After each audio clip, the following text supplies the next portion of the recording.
Here at I Got a Song, we love effects, wall of sound, quiet loud, all manner of distortions, fuzzes, drives, and epic soundscapes. But how often are you moved by just a singer with his or her guitar? On today's episode, we boil music down to the basics with a classic track by Willie Nelson. Welcome to I Got a Song.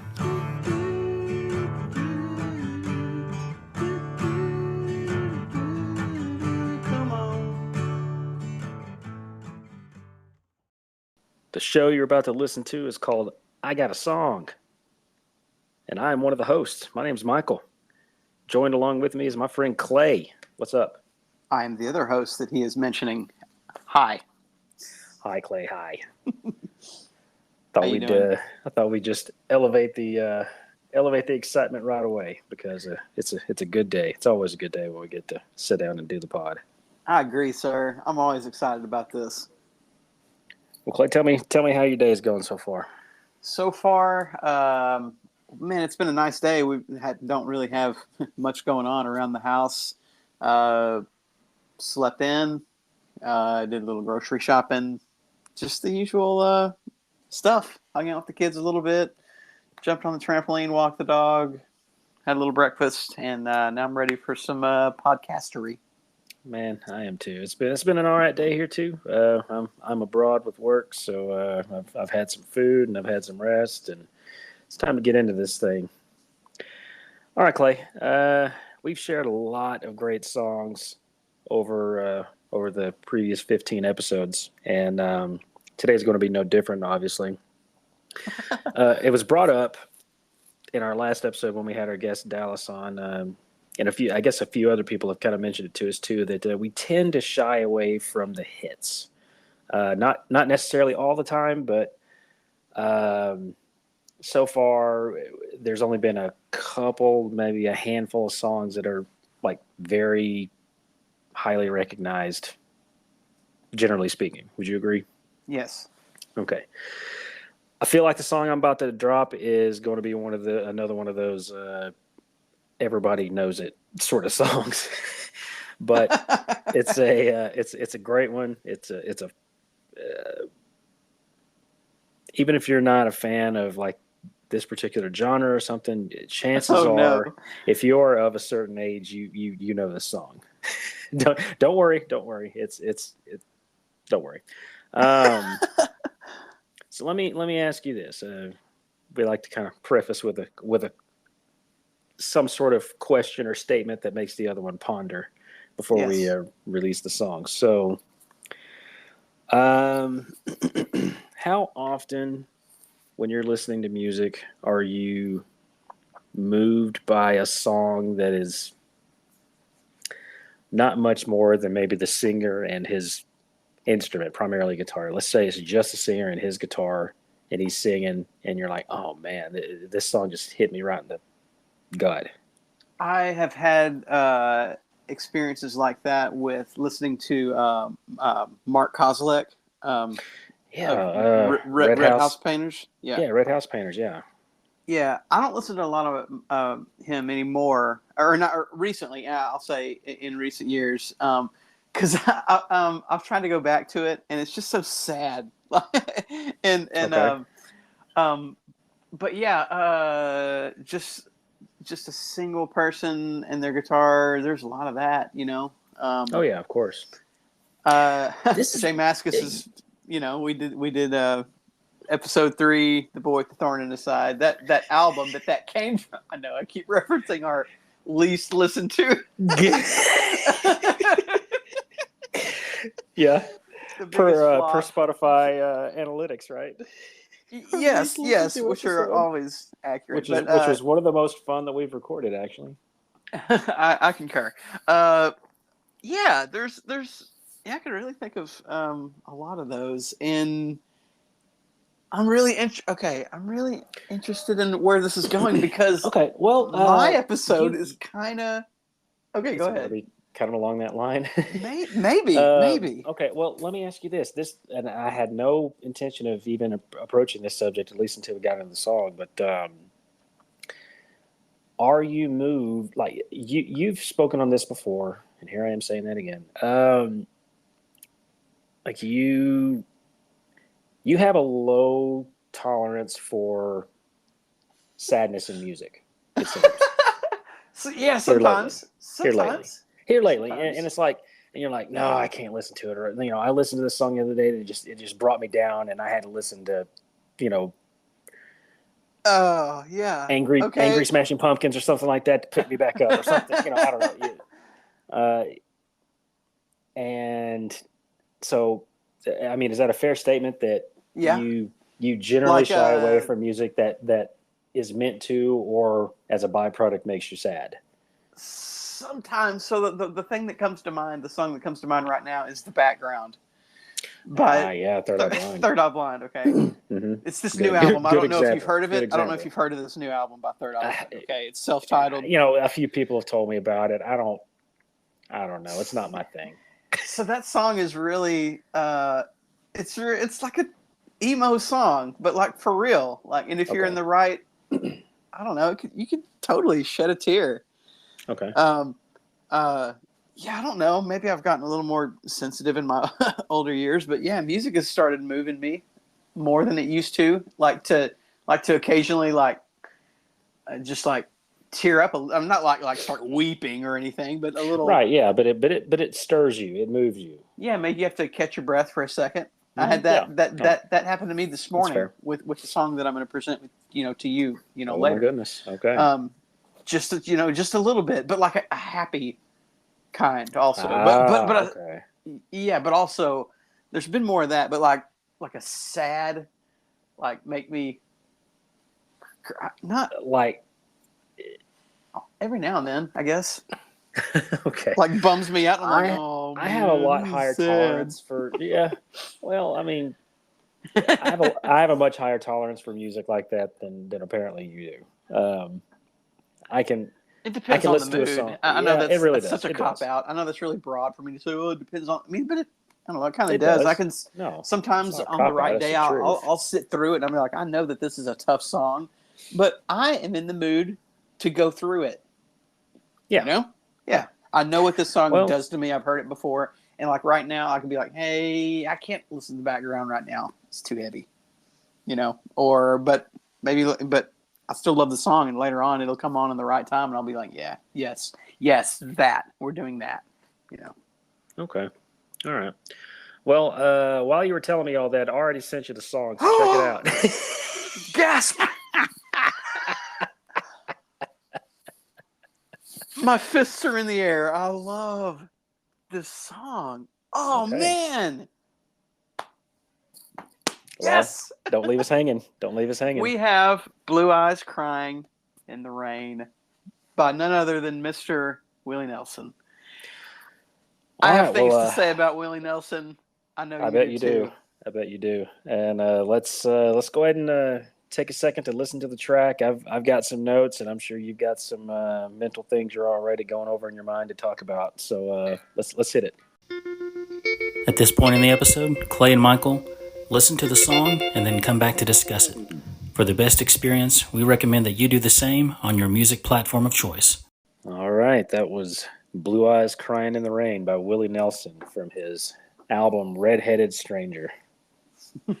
Michael, man, that was great. It all makes sense.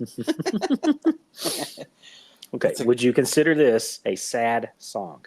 I'm not sad after listening to it. No, I'm that's happy. that's kind of the funny thing about this song because it's meant to be a sad song, but Yeah. and it hits you, but then you get to the end of it and you're like, I don't feel down. It's just I don't know. I feel kind of comforted a little bit. It's like It's a Willie's. comforting It's song. like That's Willie's kind of a singing great to way to you, put it. and I feel like Willie knows what it's like to be sad, and he's singing about it, and now I feel a little better. Well, we Maybe I was sad going into it, and I was like, "Oh man, what's a sad song? Oh, how about this Willie yeah Nelson thing right here? Oh, you know what? I feel a little bit better. Thanks, Willie." yeah. All right, so a couple of facts about the song. Did you know, Clay, that this is a cover? Um, I guess I did not. No, yeah, I had no For idea a until I started second, I doing thought. my research. For a I've known second, I thought that sounded familiar, but then I couldn't think of who it was. I was like, I guess I did not know that.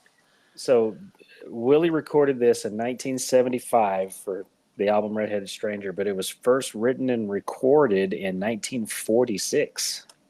Was it a lady And singer? I don't Was it have the original Okay. singer in my notes, but Oh. a man originally wrote it, Fred Rose. Oh. And it was covered probably, I mean, Hank Williams Sr. covered it. Elvis Presley covered it. I think it must have been A lot recorded of people covered it up before him. before Willie and as well as after. But Willie's version is the best known. Seems to be the most And revered. no, well yeah, known. I have to think without a doubt. But and I haven't really gone back to listen to any of the other covers of it except Would you for say it's the Elvis's, most? which is good. But Would you say it's the most iconic version? I would myself, yes. Yeah, I would too. And that's an appropriate word in this case, I believe. No, yeah, oh yeah, yeah. Like Spinal Tap. Especially if it's recorded in Dubley. But anyway. He means Dolby. Okay. Oh, yeah. Dolby, right.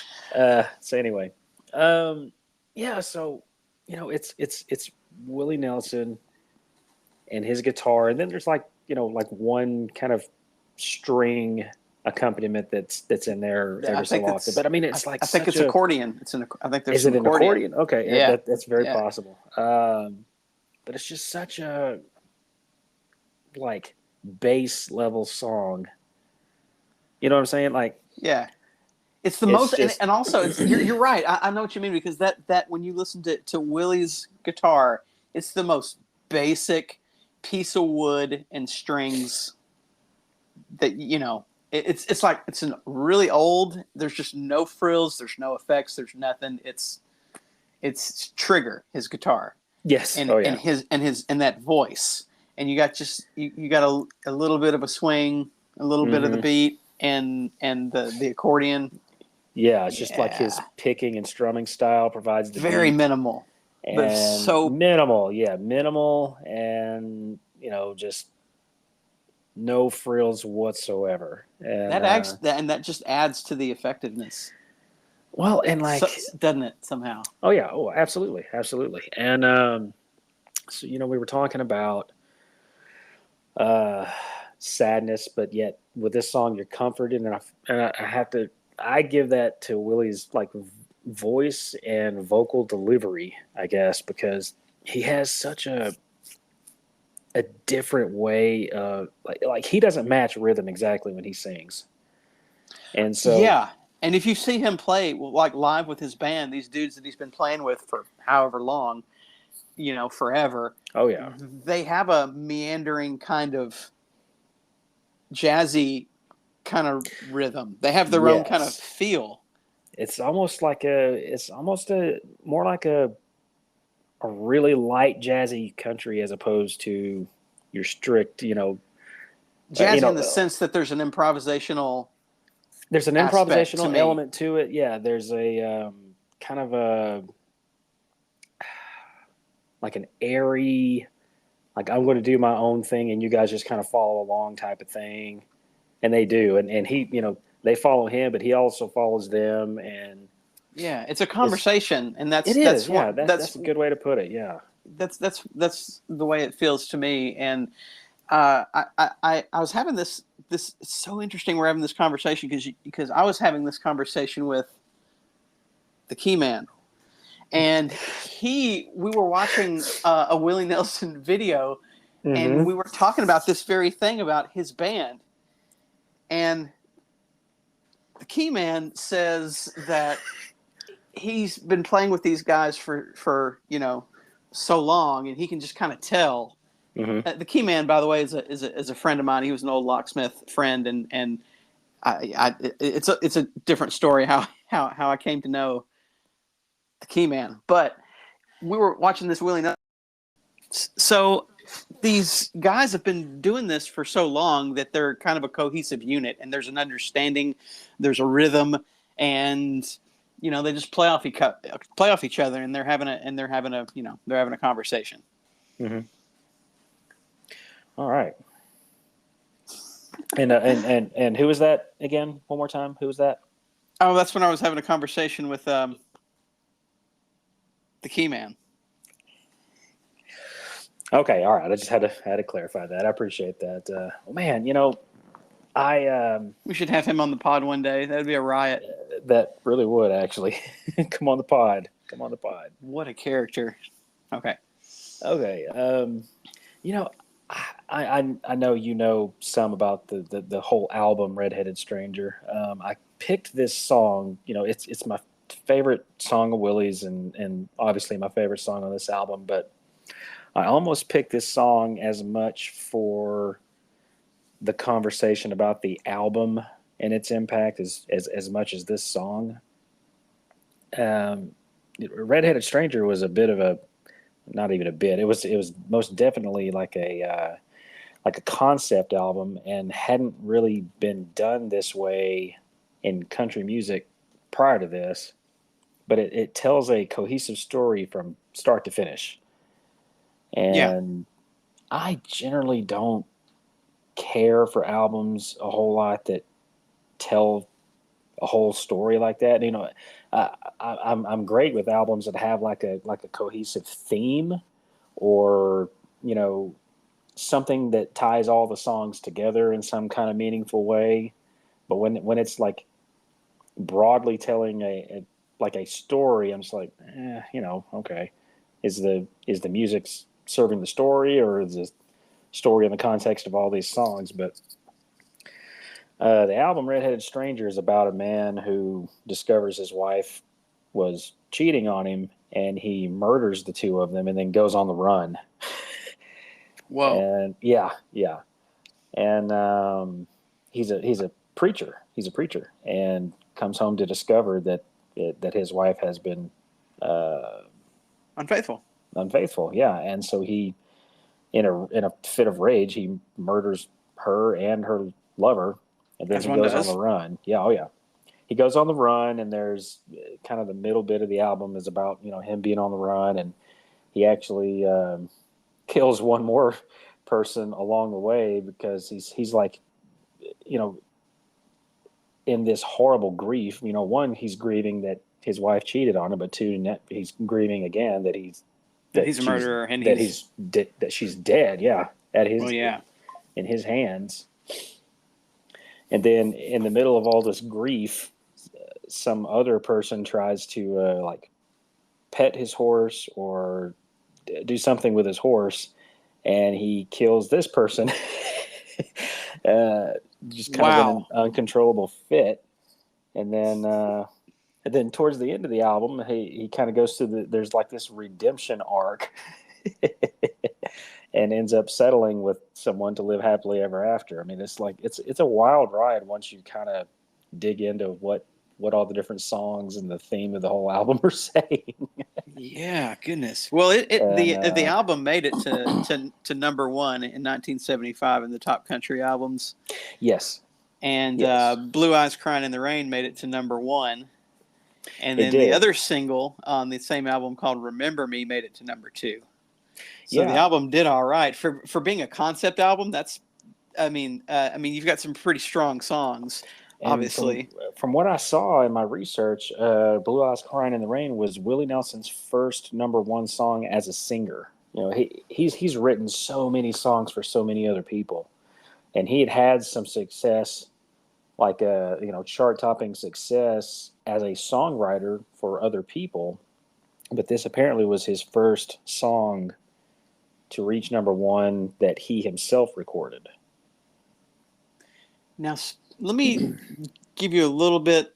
I have a small connection with Willie Nelson, and I've been itching to share this little tidbit, this little nugget.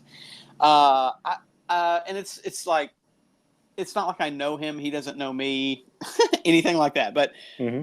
my grandfather, my mother's father, was a singer songwriter guy. He wrote country songs, and he had a few published. Nothing got really huge. But he got far enough that he got a little bit of royalty money out of it, and and that was something that he did, was he wrote songs. He had a little keyboard. He had a little rock room like I do, and he had Nice. and he would write songs and sing them out and send them off, and he had this one song during the '80s that.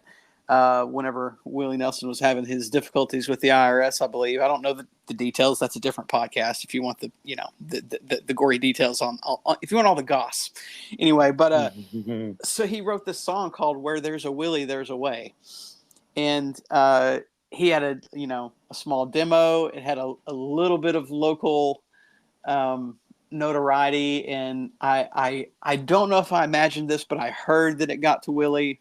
But it didn't go anywhere, and it's not really, especially known. And so, a minute ago we had a little bit of a unplanned break, and so I some technical difficulties, very Spinal Tap. All right. And so I texted some family members and tried to see if they could remember any additional details, and nobody could really come up with anything. So I may have imagined it. No, I didn't imagine it but I've actually got it got a little bit of airplay on a couple of radio stations from what I recall, and they were trying to make it a thing and it didn't really go anywhere. But I have a couple of bumper stickers that say "Where there's a Willie, there's a way." No way, dude. Yeah, and one of the lines that stands out that I can remember that my granddaddy wrote was "He ain't bad, he's just down on luck." And so because he was like going through all this stuff, and people were giving him a hard time, I guess, and he was getting a bad rap in the news and stuff, and and this was kind of like hey, it's all right, Willie ain't bad, he's just down on luck, it's just a bump in the road. Right. Yeah, it's kind of what it was. That's really neat, man. Yeah, I don't think you've ever told me any of that. Really? I thought I'd shared that with you. I'm almost positive I've never heard that story, because that's something that would have stuck with me. That's super cool. Well, I'm psyched that I got to share that, and as soon as I saw it, I instantly went to my granddad. So there's a special spot when I think about Willie Nelson, and I sometimes wonder, like, if I were to ever meet the man. You ever play out little things like this in your head, like, hey, if I were to meet, Bono, would I be able to speak? Would I be able to say what I want to say, and what would I say?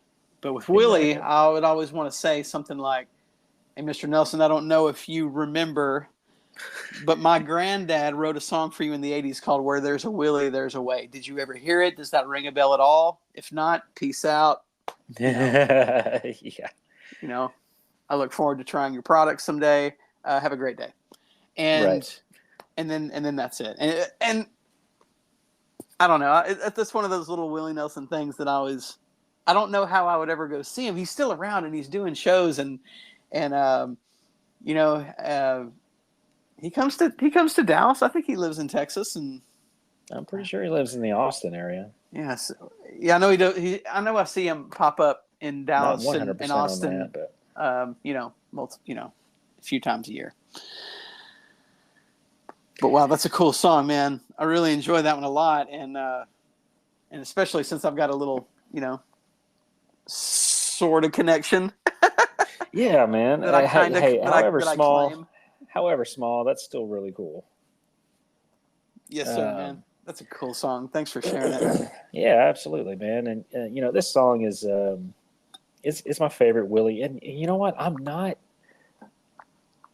not just the biggest Willie Nelson fan in general. Like, it's kind of another situation where it's not to the degree that I feel like with the Beatles, but like just such an immense presence in country music and in just music in general. singing and songwriting and all that. But that there's a handful of Willie Nelson songs that I really love, but as a whole, I mean, I'm not going to, I don't celebrate the man's entire catalog or anything like that. But you have this on vinyl. I have this album on vinyl, and I will always have it because it's such a fascinating listen from start to finish. And I remember our friend Father Photius has it on, at least on tape, probably on. He's probably got a vinyl copy of it too. But I know he was really into this album too. And I'm completely ashamed that I have not listened to this album start to finish. And I'm going to.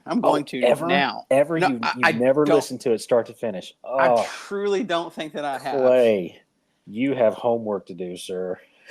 Okay, well, that's gonna be a new segment then. It's been decided that we're gonna do a homework segment or a follow-up segment or something. So what we need to do, and we're hashing this out on the pod as we go. This is part of the genesis of the show. This is the sausage being made, and all of our listeners, all 12 of you, can bear witness to this. I love each and every one of them. We could. Oh, same. And I probably know them. They're why they do this. They're why we do this, and exactly.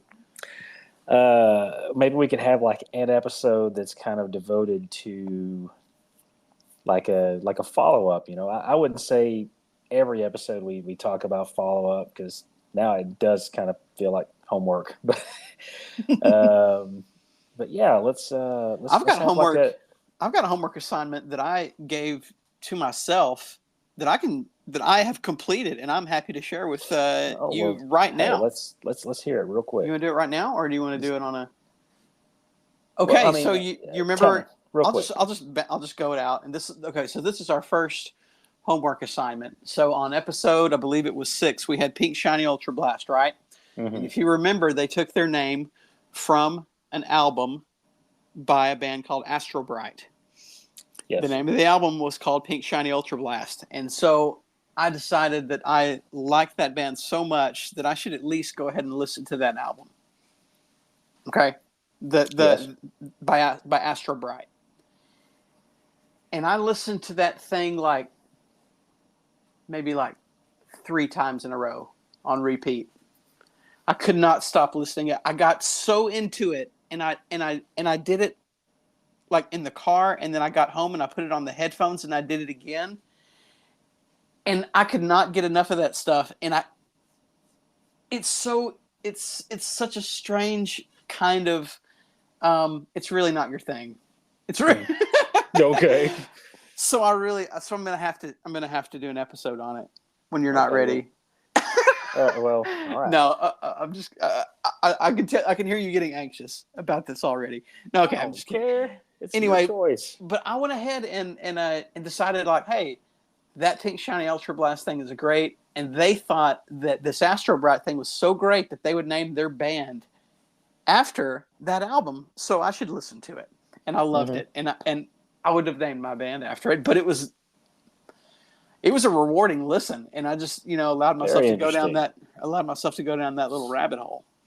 Well, man, get this other rabbit hole done too. The redheaded stranger. Redheaded stranger. Was it redheaded or red-haired? Headed. Yes. Okay. Redheaded stranger, and it's not a very long album. I want to say it's probably less than 40 minutes front to back. It's 33 minutes and 30 seconds long. Yeah.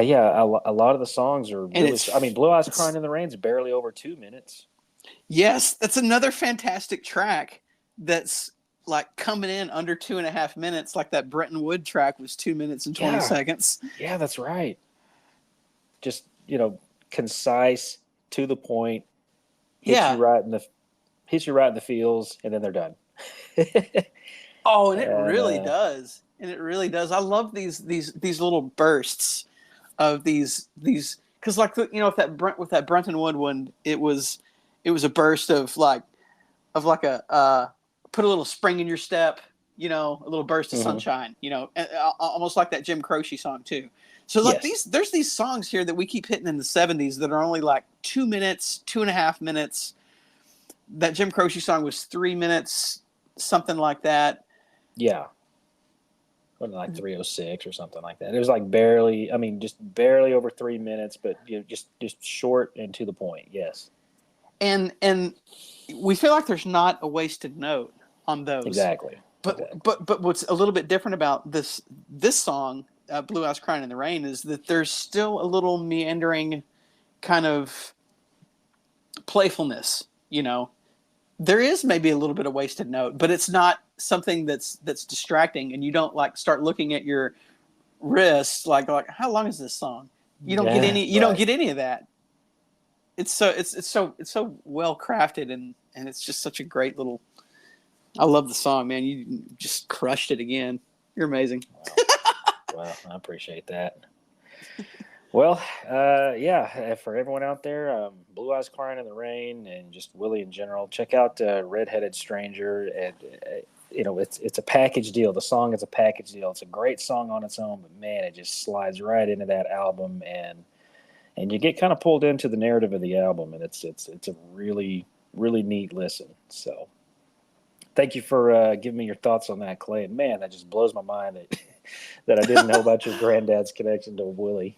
So yeah, and you didn't know that I hadn't listened to this album in its entirety. But I didn't know that. I thought you had it on vinyl like the rest of us normal people. But oh my gosh, if I'm walking into my closet. I'm going to settle this.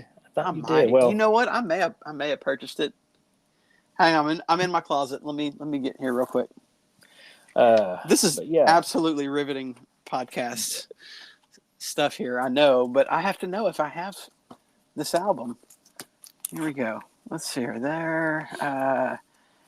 I do. I have it. I'm looking at it right now. I freaking have the vinyl album. Take it out and get ready to put it on your turntable. And I want you to listen to this thing today. This. Oh. Okay, I know I bought it. So I bought it. I knew. I was like, I kind of remember now. Were you with me when I bought it? I may have been. I don't remember. Okay, now it's kind of coming back. We were at Half Price Books, maybe, and I saw it, and you said you have to buy it or something, maybe. Okay, I might have imagined it. I can't hear it, but I can imagine it. Well, we've gone a bit long. We have, so let's wrap this one up. Again, thanks for listening, and Clay, any parting thoughts? No, sir.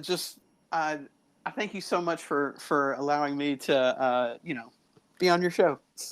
And just music is so great, and finding all these different these episodes keep going longer because we're finding more songs that we love, and we're just so excited to get to share them that we keep gushing a bit. But that's what the show is about. And so yeah, that's all I got, man. You picked a great song. Everybody, say your prayers. Take your vitamins, and share songs with each other. Excellent. All right, Clay. Till next time. Bye-bye. Bye-bye. Hey, we really appreciate you listening to the show today. If you enjoyed it, feel free to listen to the rest of our catalog and share it with your friends. Go ahead and follow us, and you can find me on Instagram at ClayDangCollins. Thanks a lot. We'll see you on the next one.